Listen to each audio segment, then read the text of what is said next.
launch right into Lauren's share. The theme is wonder. Oh, yes. Yes. The theme of all the stories. The theme is wonder, and the time limit is 5 minutes. Okay. So, Who's playing? I'll be ringing a bell. You have a if bell go and over. everything? Okay, good. Well, so at 21. Okay. Sometimes I wonder about my guardian angel, or if I even have a guardian angel. And I go back and forth on this quite a bit, which I guess is pretty typical for someone like me, because you see, I'm a kosher burrito. I'm a Mexican Jew. So while I have been baptized in the Catholic Church, I've also been bar mitzvahed. And while I have attended countless Sunday masses, I've also sat through hundreds of hours of Hebrew school classes. Because hey, you never know. So when it comes to guardian angels, I guess I always considered myself this kind of religious MVP, only without a team. And when I would think about things, I guess I always thought everything would work out for me. Of course it would. I'm a kosher burrito. Which brings me to a case in point. Winnie is my prop for today, but a few years ago, I moved all the way from New York City to San Francisco. And admittedly, at the time, things were not going well. They were actually going really, really badly. And so to lift my spirits, I decided to sign both Winnie and I up for a half marathon trail run in the Oakland Redwoods.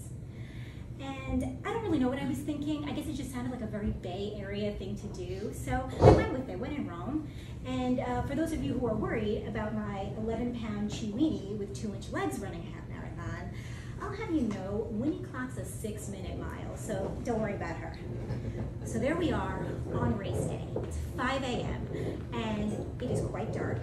So dark, in fact, that it feels like midnight, and we can actually hear the coyotes hunting and howling in the basin below. We hear the sound of the bullhorn to start the race, and Winnie and I are off as fast as our little legs can carry us.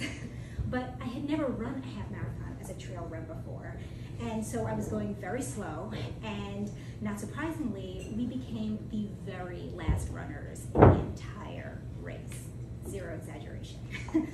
So by about the 7th mile, as my strides were becoming a little bit more confident, a little bit more deliberate, we rounded the uphill path of the mountain, and I bashed my heel into a barely visible but very grounded tree root.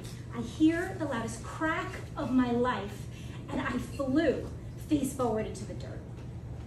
Now, I would later learn in the ER that I broke both my left tibia and fibula that day. I snapped my leg in half.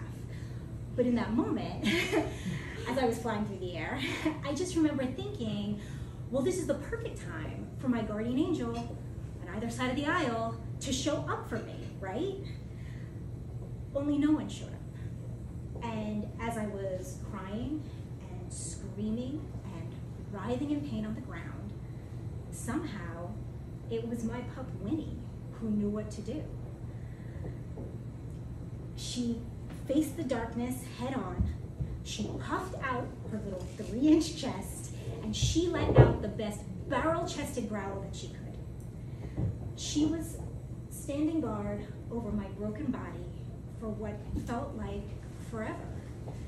And she was letting those coyotes know that if they found us before the park rangers did, then she wasn't going down without a fight, and she would protect me at all costs.